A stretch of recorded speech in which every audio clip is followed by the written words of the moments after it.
Bonjour tout le monde. Aujourd'hui je vous retrouve pour un tag, le tag AuteurTube. Donc tout d'abord, qu'est-ce que la communauté AuteurTube? Tout simplement, ce sont des auteurs et des autrices sur YouTube. À la base, cette communauté elle est majoritairement anglophone, mais ça commence un petit peu à se développer en France et dans les pays francophones. Donc c'est quand même pas mal. Je vous mettrai d'ailleurs les réponses à ce tag des autres auteurs et autrices dans ma description. Et donc sans plus attendre, je vais commencer à répondre aux questions. Première question, comment avez-vous entendu parler de la communauté AuteurTube? Alors la première autrice que j'ai suivie sur YouTube, c'était Samantha Bailly. À la base, je savais pas trop qu'il existait une communauté sur YouTube, je savais juste que j'étais un petit peu déçue qu'il y ait qu'elle, parce que du coup je devais attendre ses vidéos constamment, donc j'avais envie d'en voir plus quoi. Et puis ensuite, c'est en étant de plus en plus active sur Twitter que j'ai découvert qu'on était beaucoup à écrire, qu'on était beaucoup à en parler sur les réseaux, et donc il y avait beaucoup de personnes sur YouTube qui en parlaient également. Je me suis rendu compte qu'il existait cette communauté, disons, je me suis vraiment rendu compte de ça en regardant les vidéos de Christelle Lebailly justement, qui faisait ce tag et qui présentait la communauté AuteurTube. Question 2, dans quel genre écrivez-vous?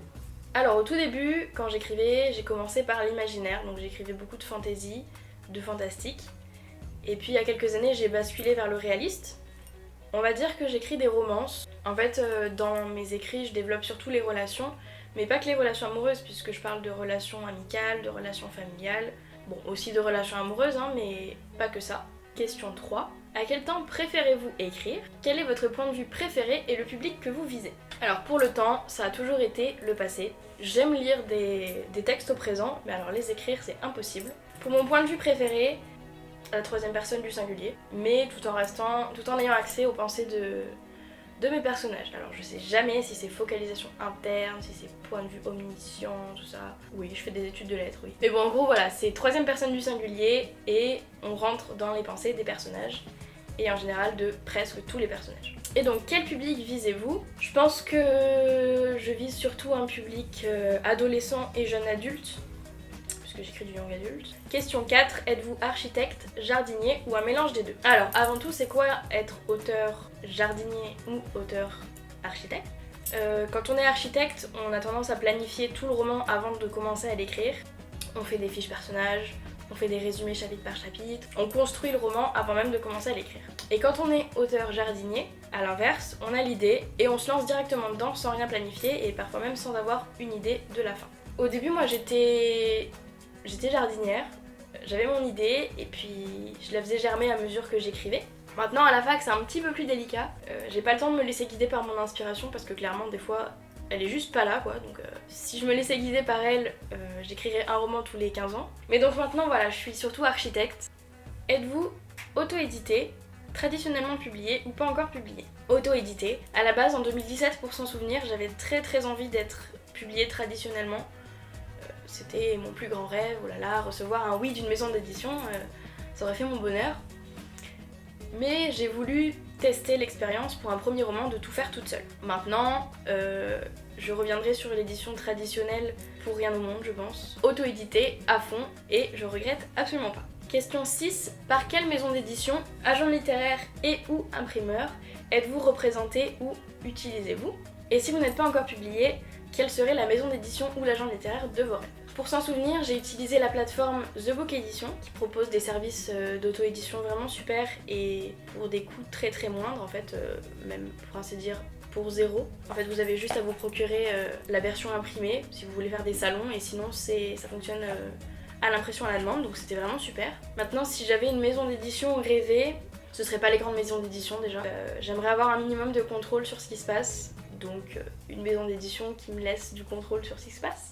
Question 7. Quel genre de vidéos AuteurTube peut-on s'attendre à retrouver sur votre chaîne? Majoritairement des vidéos en lien avec l'écriture.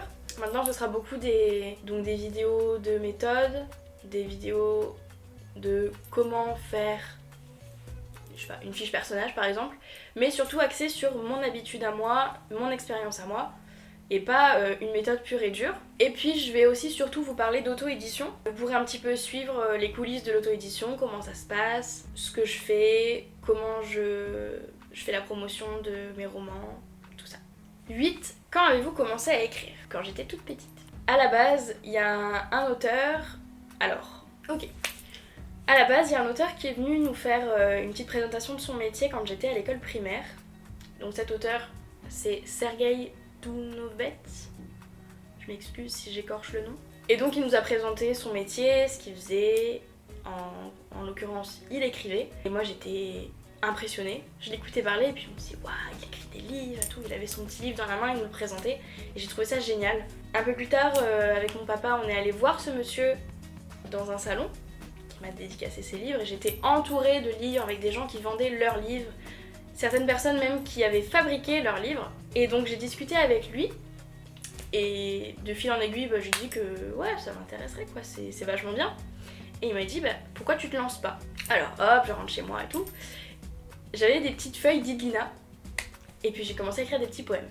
Bon, voilà, ça a commencé comme ça. J'avais 8 ans. Et puis après, j'ai vraiment commencé à écrire vers 10 ans quand on m'a offert mon premier ordinateur portable. Et puis de là, j'ai pas arrêté. Question 9. Quelle a été la toute première histoire que vous avez écrite? Alors ça s'appelle le manoir hanté et c'est très drôle. Alors sur le moment moi j'étais à fond dedans, hein. C'était un truc super sérieux. Je pense que je vais juste vous lire le premier chapitre. Alors chapitre 1, attention, hein. C'était l'histoire d'une jeune fille s'appelant Gisèle et qui jouait avec sa mamie au poker. Quand soudain sa mamie fut aspirée par le sol. Au secours, à l'aide, hurla la mamie de Gisèle. Mamie, s'il te plaît, reste ici. Je ne peux pas, je ne peux pas. Mais si, essaie encore, sanglota Gisèle avant que sa mamie ne disparaisse en hurlant de douleur. Voilà, j'avais 10 ans. En gros, y a des murs qui parlent, y a des peluches vivantes qui prennent vie que quand il y a la pleine lune. Voilà. L'histoire en gros elle fait 2000 mots et elle a absolument aucun sens. Je sais pas ce qui me passait par la tête à ce moment-là quand j'écrivais ça. Je sais pas. Question 10. Quels auteurs ont le plus inspiré votre écriture? Alors je pense que c'est inspiré dans le sens donner envie d'écrire et pas inspiré dans le style. Voilà, on s'y attendait absolument pas, hein. Mais Le Petit Prince de Saint-Exupéry, j'ai toujours aimé cette histoire, encore une fois je la lis constamment, c'est presque une fois par mois. Et puis aussi un auteur qui s'appelle Claude Ponty. C'était des petits albums illustrés que je lisais quand j'étais à la bibliothèque en primaire. On avait une séance par semaine où on allait à la bibliothèque pour lire et emprunter des livres. Et même si je les avais déjà lus et relus et re-relus une quinzaine de fois, j'allais toujours vers le rayon Claude Ponty pour lire ses livres. Donc voilà, ça n'a rien à voir avec ce que je peux écrire et ce que j'ai pu écrire dans ma vie, mais c'est quelqu'un qui m'a beaucoup donné envie d'écrire en tout cas. Question 11, est-ce que vous planifiez vos sessions d'écriture ou bien est-ce que vous écrivez simplement quand vous en avez le temps?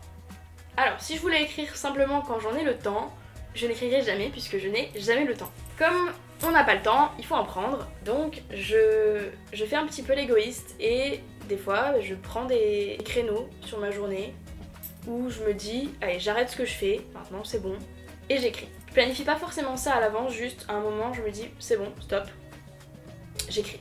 Question 12, écrivez-vous sur un ordinateur, machine à écrire, à la main ou une combinaison de tout ça, et où écrivez-vous en général?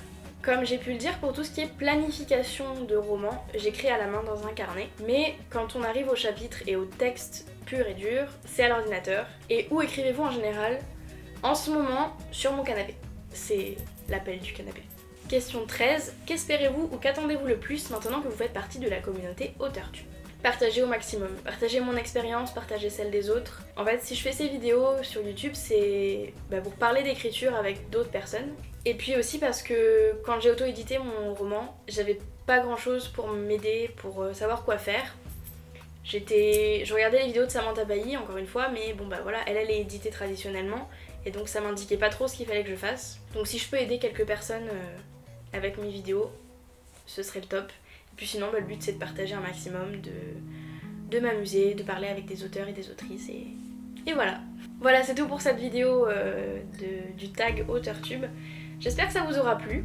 Et puis écoutez, j'invite toutes les personnes qui ont envie de le faire à se lancer, à faire le tag, pourquoi pas, si vous voulez, à répondre dans les commentaires, à répondre en vidéo. Si vous faites, n'hésitez pas à me le dire, que j'aille jeter un petit coup d'œil à vos réponses. Merci d'avoir regardé la vidéo, et moi je vous dis à très bientôt.